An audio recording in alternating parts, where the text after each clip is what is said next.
All right, so anyway, when you're on the plane, you have a thing that's called Flight Tracker.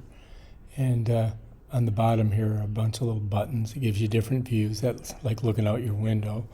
That's like, hey, look, you're the pilot now. Tells you the altimeter and airspeed. And this one here shows the plane.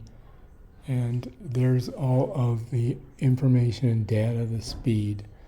These are places that you can go in your locale. Like right now it's in West Palm Beach, so it's showing you all that.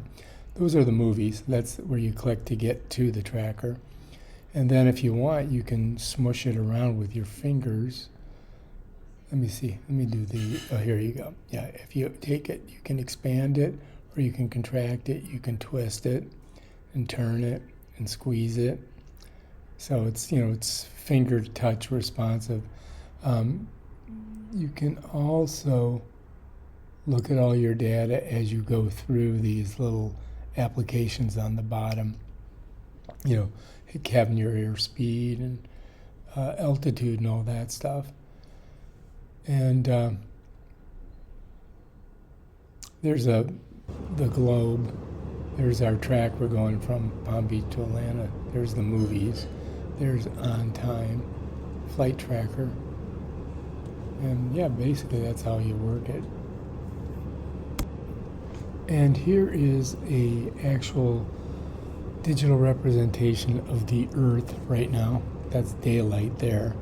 And then we slowly rotate into the evening, which Europe is in, and most of Asia right now, as we're flying to Atlanta. And then, of course, we're going to end up in London sooner or later.